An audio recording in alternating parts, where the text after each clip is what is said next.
Alright, welcome back to Comic Book History, episode 94. Throughout this episode, leading to episode 100 for this series, I'm going to be revisiting some previous topics that I have previously done, basically as updates. This one doing two because there's not much happening. This is basically, this first update is focused on the two Novas in Marvel Comics, Rich Rider and Sam Alexander, and what they've been up to since the end of the last known Nova volume ever released. Well, let's start with Sam, where basically he was heavily featured in Champions, as the book was still finished. Yeah, Volume 2 was featured there, featured in Volume 3 of the book, even Volume 4. I think he made occasional appearances in Miss Marvel. When the comic gets published, it's not published right now because it's Nova's Marvel comic. I think the most recent appearance of him was actually in New Champions, and that's been it for him.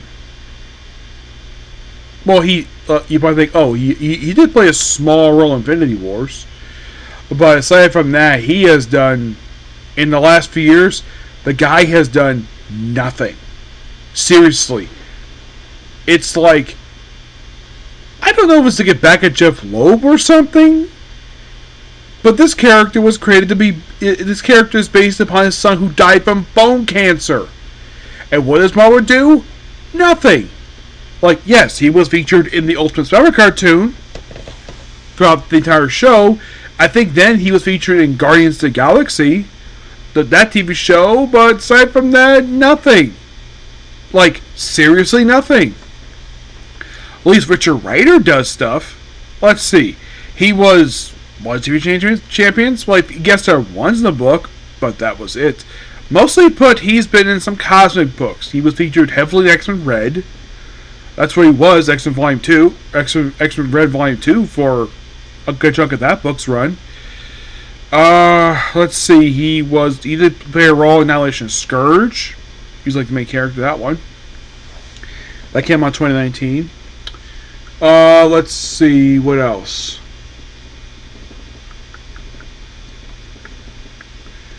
The most recent thing I could think of he was featured in, he's currently featured as a recurring character in the pages of The Phoenix by Steve Phillips. And that's been it for him. No, seriously. You're that's it for these two characters?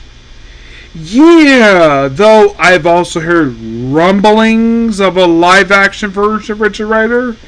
It's some people at Marvel want to do it, and perhaps don't want to do it at all. James Gunn had no interest in this character at all.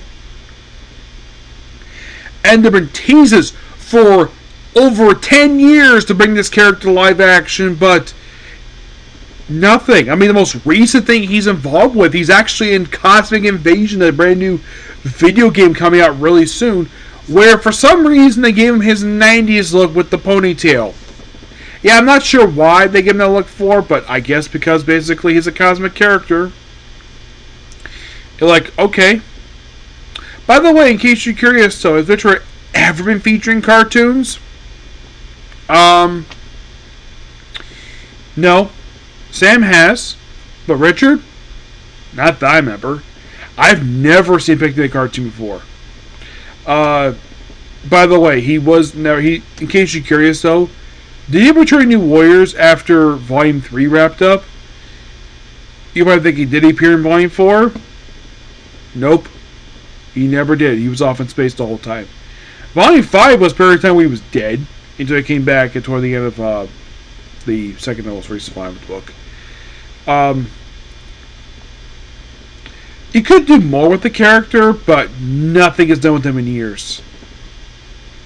Sam Alexander is just worse off, basically, because there was one part of the story that you probably thought it was finished with him searching for his father, and then turning out that was actually just a clone.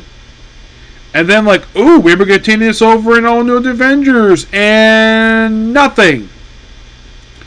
Yeah, it's been one of those unresolved plot ideas from our comics in the last few years that Marvel in the last decade has not bothered to follow up with at all. Do not know the reason for it all. Yeah. I don't been too long. Let's just also do Venom as well, because basically Venom's done a lot more than freaking Novas have. Let's see. He had a very successful run under Don Nicotis. This one was fantastic. I reviewed the whole thing from my Comic Corner series. Got involved with two major crossovers, Absolute Carnage, King in Black, which was awesome. He, of course, became New King in Black. After Don Nicotis left the book, we had Al Ewing. Al Ewing, Ram V, and Torn. I can't remember if she's in the region. They wrote the book for a while, led the Venom War, which this particular event basically, I guess I did a recent review for it, where basically I kind of felt as though a lot of more interesting stuff for some reason that should have been put in the main book was for some reason shoved in the tie-ins. This is one of two events in a row that came out last year where Marvel just did that for some reason. Where it's like, if you want a progressive story, read the tie-ins. Even important plot ideas. It's like you read both events, and I kind of felt reading both of them. It's like, you look at Venom War, for example. The whole miniseries takes place at MSG, though for some reason they're renaming the comic for some reason, and it's just Venom fighting in a wrestling ring against basically symbiotes. I'm like, that's your Venom War? Oh, you want your Venom War? Read the frickin' tie-ins. Afterwards, he left because basically during that run, at the end of Don Nicotis' run, basically Eddie Brock became King in Black, and then Dylan became Venom, and then we had the Al Ewing stuff was interesting at most. It was kind of split between him, Eddie Brock, where he's off in space for some reason, being the King of Black. We have this other version, Eddie from Futures. Like, this book was basically like, oh, we have these 5 different futures of Eddie Brock. I kind of felt this though, reading that book, people might feel differently about it. That Al Ewing had all these ideas for this book, and it's like, he did it really well. Now, you're probably thinking, what, did Venom War had a build-up like King in Black, Absolute Carnage did? A little bit, per se. Yes, because the symbiote left Dylan, and then it went to this unknown host. And for some weird reason, because the symbiote has always been black and white. It's been like this since the 80s. And then for some weird reason, at the end of Venom War, the symbiote changes color. No reason for it, where the symbiote is now gray and gold. And there was a mysterious host, we don't know who it was. And, oh, by the way, Dylan is now a sleeper. Yeah. Dylan, which I thought was one of the coolest ideas. Like, the Donnie Coles one was amazing. There's no denying, in fact, he did amazing. But Al Ewing had some good ideas, too. But it was more like weird stuff. But I thought his book was really good. Then he got relaunched his all-new Venom, where it's like, yeah, we have this mysterious Venom, and then on April Fool's Day, for some weird reason, we say, oh, the all-new Venom is Mary Jane Watson. And everyone's like, why? Why the heck is she basic? Now, first of which, why the heck would you leak this the day before the issue comes out? Because they were going to plan to reveal it in issue 6, and then for some stupid reason, Marvel leaked it this year. And that's going to make my, it's going to make a list basically I'm going to do later on this year. But my God, this was a dumb idea. Why the heck would you leak it the day before the issue comes out? Makes you think like, why the heck would we buy the book anyways? Because you spoiled it. I get the fact, yes, you want people to buy all new Venom. Fine. Allow people to read a damn book before you freaking spoil it, Marvel. This is the second time Marvel's ever done this, where they spoil a comic book before it comes out. The last time I can think this happened was with Squadron Supreme by James Robertson, when they leaked the day before it came out that Namor got killed off in the opening issue. Yeah, that was freaking stupid. Yeah, Eddie Brock is no longer the symbiote now. Oh no, he is Carnage now. Yep. I guess because he's been Toxin, he's been Venom, He's been King in Black. And now he's Carnage. A symbiote he once called his own son. Actually, it's more like the symbiote's son. You can think of him as the evil bastard. Because Carnage is.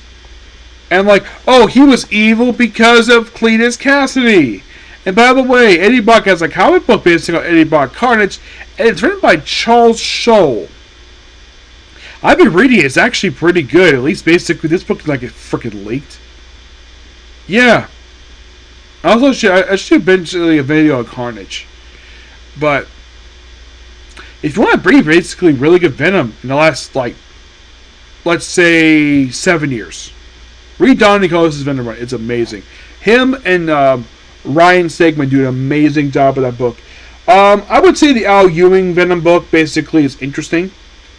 I don't think it's bad per se. No. I've never thought it was bad. Though they did have Brian Hitch do the first, like, 17 issues that he left. The book has never necessarily had bad artwork. I mean, I definitely think that basically, like, it's like when I read that volume, I kept feeling as though some of the ideas for that book was supposed to be in the previous book. And I talked to Don Nicholas about this. According to him, basically what happened in the Venom book by him, that was all his idea.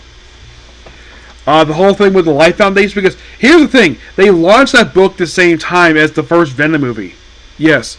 Now, of course, I've not seen the two sequels, Let There Be Carnage and Last Dance. I have not seen those yet.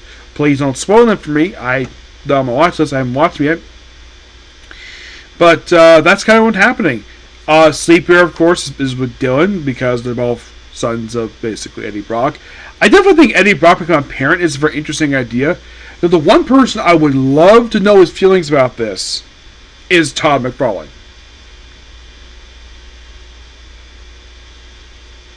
Now, why would I say Todd McFarlane? Because he helped create Venom. That's why I basically would love to hear his opinion on it. Yeah. But, yeah, so basically I just did updates for this video for the Sam Alexander and Richard Novas, but that only took a few minutes. So it wasn't much to talk about that. So those of you curious why I decided to include Venom in here is because there was a lot of talk when it comes to basically those two characters, so I threw in Venom because why not? Yeah. But would I do others? Oh yes, there's definitely more stuff planned. Those of you curious, is anything new with New Warriors? Am I going to do a follow-up with that one? No. Because there's nothing to discuss New Warriors at all. Because, well, the main reason why, because it's like Marvel attempted in their volume when they decided to release information about this on my birthday in 2020. But everybody hated a lot of they hated new characters. They loved the fact that Night Thrasher, Firestar, Justice, they were all there. Because those are New Warriors. Just people hated new characters. Though, for some weird reason, not sure why this was, one of the characters did pop up in a Darko one-shot. And also a version of the character who became a vampire and died. Yes. And this is one of the many comics that got canceled because of COVID, but pretty much everything else got canceled because of come out except for this book. And Punisher versus Barracuda.